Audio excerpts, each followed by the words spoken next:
let's understand what happened in Rio. I was in Rio. I was very young at that time. I was very innocent at that time. I really believed that the world leaders who had gathered at the city of Rio to discuss the World Summit were actually going to avert climate change. We were actually going to reduce emissions. I mean, that was the age of the innocence, as I keep calling myself. I mean, as you get older, you suddenly look back and you say, oh, you really believed that? Well, we did. Okay? But what was on the agenda was climate change in Rio. What was on the agenda was biodiversity conservation. Remember, the resources were in our part of the world, but the world wanted to protect them. What was also on the agenda was actually a global convention on forests, which my colleague Anil Agarwal, who was alive at that time, and I, when we went to Rio, we staunchly opposed, because we said that forest resources are national resources. More than that, forest resources are local resources. They belong to the tribals of India. They belong to the poor of India. That you cannot make a global convention on resources that do not belong to the world. They belong to local communities. And we were successful in our opposition to the Forest Convention. But in all this noise that was happening, you had the Convention on Forestry that people were opposing. You had the Climate Convention that George Bush had come there. George Bush Sr., if you remember, had come to Rio and said, the American lifestyle is non-negotiable. And there was the entire fight happening in Rio. That's when the Desertification Convention was born. And it was born because, very rightly so, African nations put it on the table. No other nation in the world can take credit for this. They put it on the table saying, this is of grave matter to us. And at that time, they linked it very correctly to the declining commodity prices that were happening in the world, and the fact that their land was getting more and more overexploited. And they wanted a convention that could discuss the issues of land, of water, and its links to global trade. That convention today is as old as the Climate Convention. And I believe that very unwanted convention, that stepchild of Rio, today in the world of 2019 has a new relevance. And that's what we need to discuss. The fact is, climate change is happening. Today we are seeing increasing intensity of hurricanes in the Pacific. We are seeing tropical cyclones. We are seeing extreme rain. We are seeing extreme heat. But the fact is, it is happening. Climate change is happening. We also have to understand that, therefore, the management of land and water is at risk. And I want to emphasize this, and my friends from Mumbai will understand this, because, and I'm not going to name the politician, but yesterday a very senior politician from Mumbai has blamed the floods in Mumbai on climate change.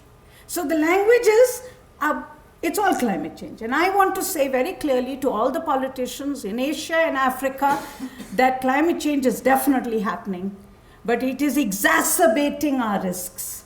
It is not the cause of the floods in Mumbai. That is because of our own mismanagement of land and water. And that is what we need to put on the table. When floods happened in Kerala, it is very much to do with the mismanagement of the drainage systems in Kerala. It is very much to do with the fact we are building on the floodplains in all our areas. We are destroying our drainage systems. We are destroying our ponds and tanks. We are building where we should never build. That is the reason why floods are happening in the first place. But what we should remember today is that these will only get worse, because today extreme rain is what we will see, not just in Asia, but also in Africa. The data for Africa is rather weak, and that's why I would like to apologize to my friends from Africa that I don't have that kind of robust data that I will show you from India. But that's what we need to work on now. We need to find ways of being able to tell the same story that is happening in India is happening in Africa. But we are not able to tell it as loudly because the data often is not available. So we need to think about that. We need to work together on that so that we don't miss the entire continent with very large numbers of people who are equally, similarly affected as they are in India. We know all this is making millions more vulnerable, more marginalized, and that is also making the world more insecure. So this is why I believe land and water management in an age of climate change, that convention which was the stepchild must become its parent. As I said, desertification is happening. It is linked to our mismanagement. We are over-extracting our water resources. We are depleting our groundwater. We are building on catchments of our rivers. We are depleting our soils. The most important report that has come out this year, and I'm sure many of you have reported on it, has been the IPCC report on land, which actually establishes the fact that over-chemicalization of our land, over-industrialization of our agriculture is actually leading to wide-scale land degradation. And what that report suggests is that the rich in the world, and that is the rich across the world, must change its diets, must change their diets, because diets are today linked to land degradation and linked to climate change. And that has to be at the center of the conversation that we are having. And of course, the issue of forests has to be at the center, because forests are so important in terms of the health of the land.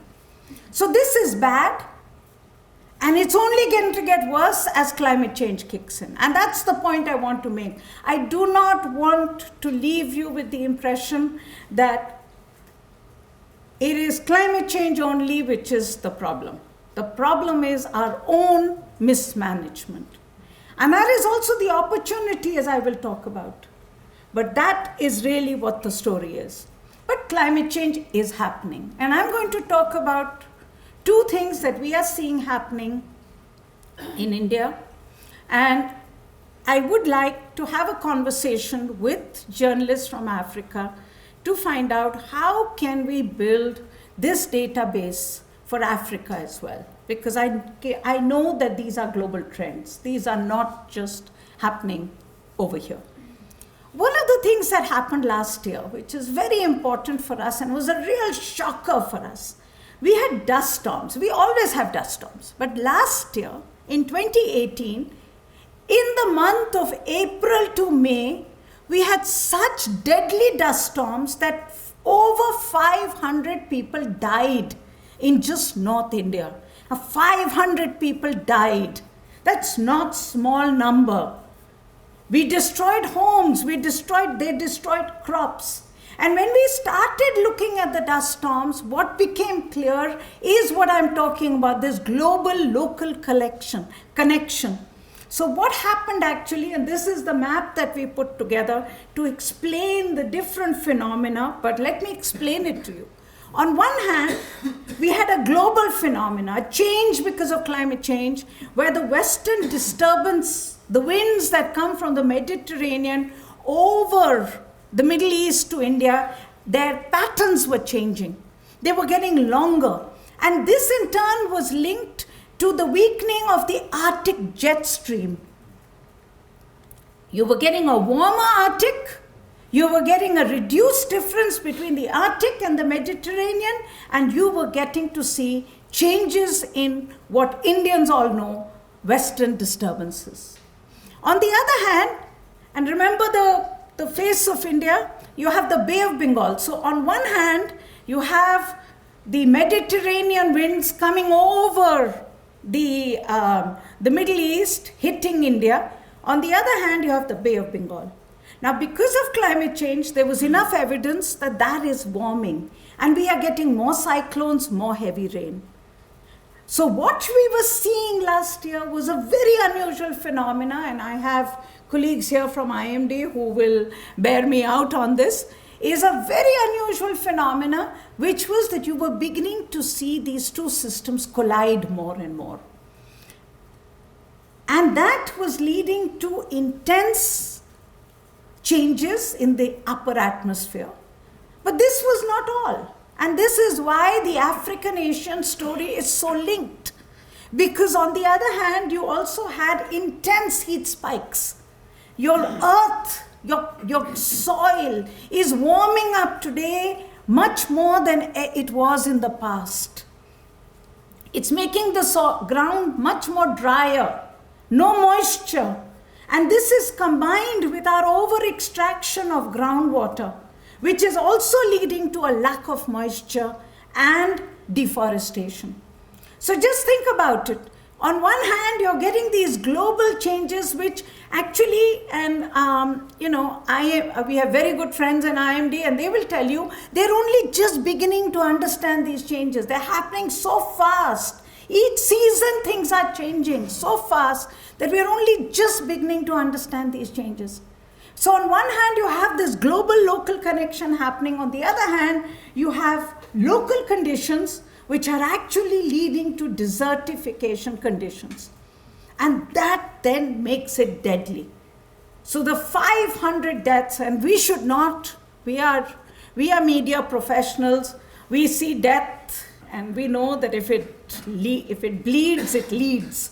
But the fact is, 500 people dying is not small. I mean, that's something that should make our heart weep, that this happened. But this is the connection that we need to understand. And we put this together in a map which you can spend some time looking at. But this is the science of it.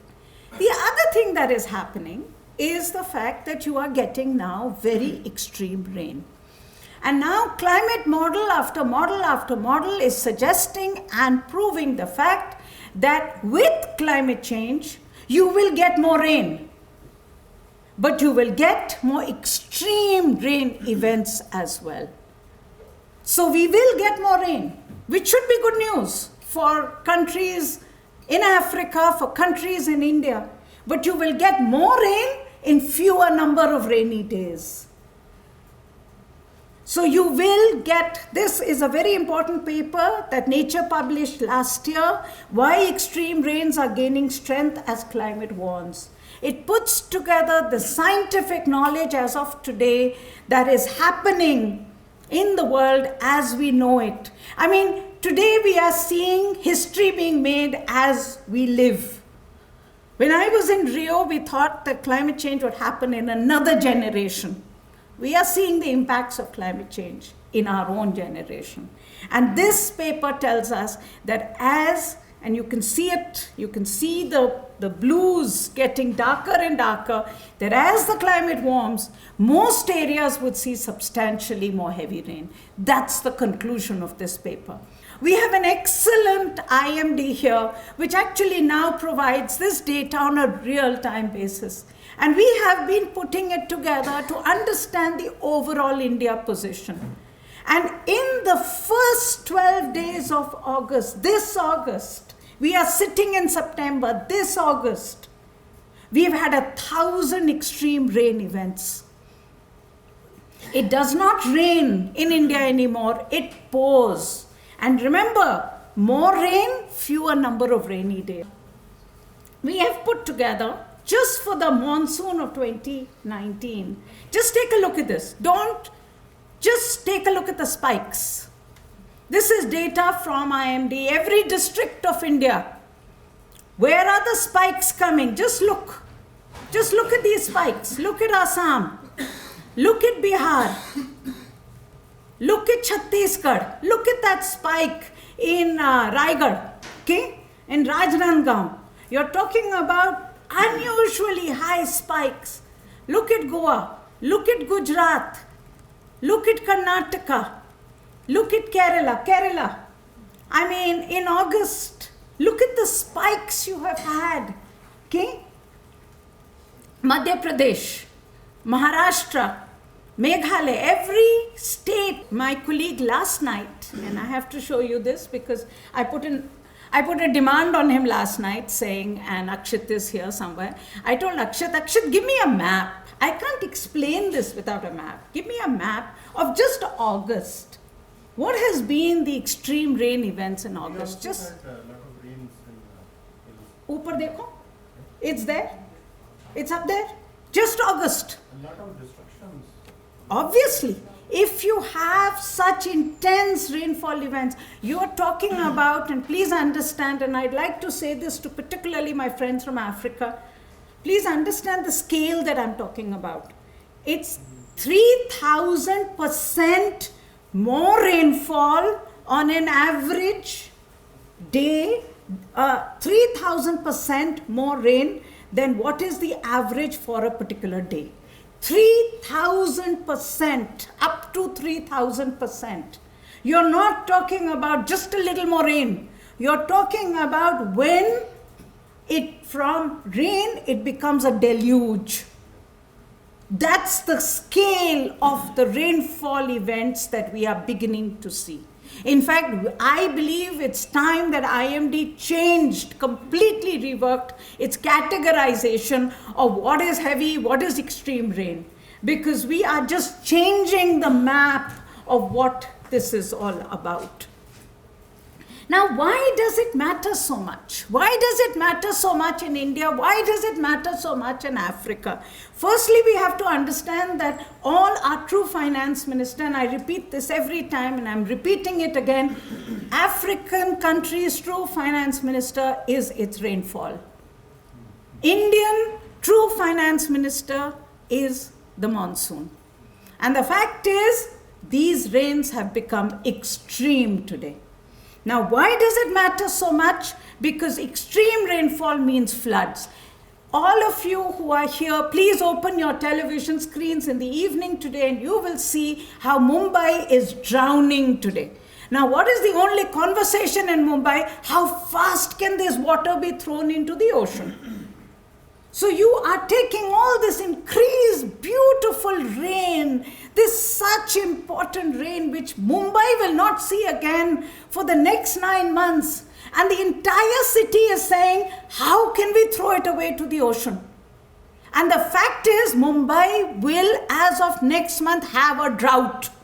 It has had the worst possible water drought in the last few months, and it will continue to have it after the floods. And that's what we are seeing now. That this scale of rain we are not being able to capture. We are already destroying, as I said, whatever systems we had to capture that rain. Mumbai has destroyed its own green areas, destroyed its drainage systems, destroyed its only river. Today, Mumbai's river is actually officially called a drain. So if you destroy all this, and then you get extreme rains, you get rain, you get flood, and then you get a drought. This impacts farmers who are struggling for subsistence. I saw the same thing in Kerala. Last year's floods, such horrible floods. I mean, it was like a catastrophe. And then right after the floods, I started getting news items. Kerala has a drought, Kerala has a drought. I kept saying, where is all that water gone?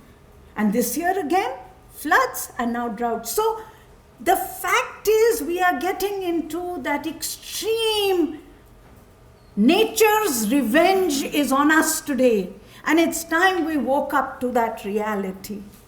It will affect farmers, it will impact water in cities, and please realize, and we will talk about this afternoon to you, cities are today pulling in water more and more from rural areas, creating more and more tension. More conflict is happening. My colleagues in Down to Earth don't know what to write. A few years ago, every year, as editorial meetings, they discuss drought, they do a cover on drought, and as soon as they're packing it and sending it to press, it's become a flood. So, I mean, earlier on we had a drought issue, and then we used to have some breaks, and then some other issues, and then we used to have floods. Now it's drought, flood, drought, flood. I mean, it's really becoming impossible to be able to make sense of it. And when we looked at this extreme rain floods, we actually found that there's such a deep connection. Again, this is a map I'd love to recreate for Africa, because I'm sure it's the same. Extreme rain, all the dots tell you where the extreme rain has happened. All the areas tell you that's where the floods have happened as well. But the point I want to make, and this I want to be able to make very clearly for all African journalists, all African countries, all Asian countries, all countries in the world. We know this more than anyone else in the world, that a drought and a flood, a cyclone are not single-day events. The world forgets it. We see devastating pictures of the Bahamas today on our TV screens. The whole country has been wiped out because of the hurricane. We see it and then we move on. But the fact is, the poor who live there are running out of options.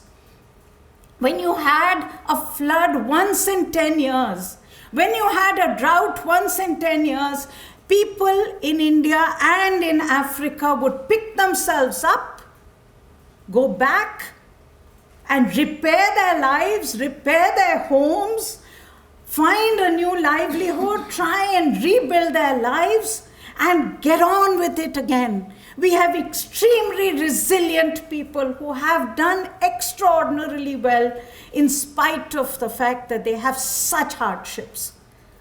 But the fact is today, this once in a 10-year flood is happening once in a year, once in 5 years, once in 2 years. The drought and the flood are happening together. In parts of Odisha, you have a drought, a flood, and the cyclone that have happened. You're getting massive nature changes that people can't deal with anymore. And all the work that governments are doing, what I call the development dividend, where you are investing, you're building toilets, you're building schools, you're building homes for people, they're all lost. Because every time you get an acute drought, an acute flood, you actually lose the development dividend that you have. And as these events become more frequent, survival becomes more difficult. And then people have no option but to move. Today, if you hear about the boat people, or you hear about the walls that are coming up all over the rich world, or you hear about in India, the fact is we are counting our migrants. We are talking about our cities imploding. If you go to any part of Delhi, which is not what you are living in right now, I will take you to parts of Delhi which you will understand the massive migration that is happening to our cities. Most of our cities today are living in the illegal. They do not have legal homes. They do not have legal water. They do not have legal sewage system. The huge numbers that are coming because they have no options. And we all know how politically volatile the issue of immigration is. And that is leading to insecurity. And that I want to keep emphasizing to you. Please do not allow anybody to blame all this on climate change alone. Do not allow your very important politician from Mumbai to go around saying, I'm not responsible. It's climate change. The potholes on my roads are not because of me, but climate change. Okay? That should not be allowed. Our leaders cannot blame this change on the inevitable. So we are running out of time.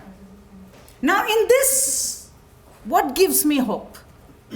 What gives me hope is, number one, it is an opportunity for us to put the fact that desertification is therefore a global issue.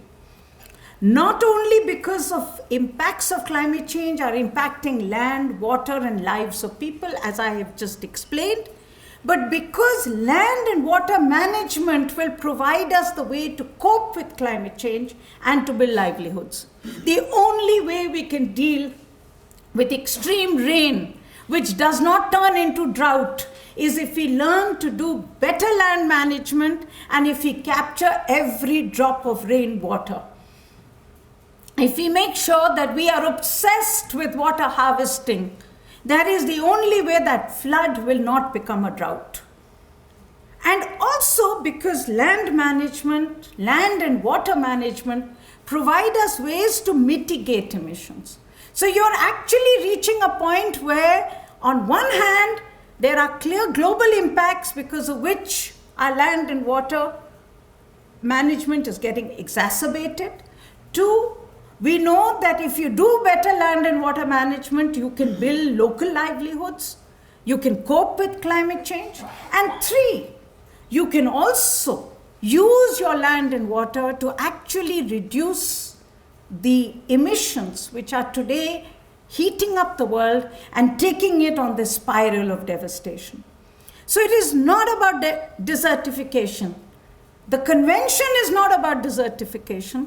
The convention is about fighting desertification. And this is the opportunity. The fact is, soils of the world are the biggest repository of carbon. If you enrich your soils not with chemicals, but with cow dung, with organic manure, you actually build the carbon in the soil. You capture more carbon. You build, you take the world to mitigating emissions. Forests are the ones that sequester and hold carbon. Grasslands hold carbon. These are the world's natural sinks. If we grow them, we can mitigate and combat climate change. But there is a but or an and. And that's the question that we need to discuss. The fact is, you cannot do all this. You cannot do forest management, grassland management, water management without securing the rights of people to land and forests. I know in Africa, the population density around the forests are less than India, but I will still say this, and I will stick my neck out on this to say, forests of Africa and the forests of India are not wilderness areas. We are not like the Colorado or wherever else. Our forests are habitats of our people. And people are the best managers of forests. They are the best growers of trees. So if the world is serious about the restoration agenda, it needs to be talking about the tenural rights of poor people. It needs to be talking about how those trees can become livelihood options for the very poor. These trees are not carbon sinks. These trees are resources of the very poor. So this is also the opportunity. The other thing is that you cannot do this without changing the way we do agriculture. And that is becoming a very, very important issue in the world. And that also then brings us to the fact that we will have to link this more and more with change of diets, which is also going to be good for the planet, good for our health. Today, food is the biggest driver of bad health in the world. We know that. Whether it is the amount of meat, whether it is the way the meat is grown, whether it is the amount of junk food that we are eating, processed food that we are eating, chemicalized food that we are eating, the nature of agriculture is going to have to change if you're serious about actually mitigating emissions, if you're serious about building the livelihood. Today, the world faces both malnutrition and overnutrition. So this really then is the real opportunity, when the local becomes the global. If you can use the agenda to mitigate not just emissions, but also eliminate poverty. If you can use this to build livelihoods of people from growing trees, cutting them and then growing them again. And if you can build livelihoods of people from growing food that is local, biodiverse, and nutritious. So that then becomes the agenda both for the planet and for people. That then becomes the core of the agenda for securing and fighting desertification. But this then is my last slide. All this is wonderful, but do we really have the global leadership to do this? We have a Mr. Trump who doesn't even accept the fact that climate change is happening. You are getting a world which is today in the worst time. And again, my age is speaking out here. I have never seen a time this bad for the world to discuss something which is a survival issue. Europe is worried about Hi. Hi. Hi. Please come. Europe is worried about Brexit. US is worried about immigration, trade.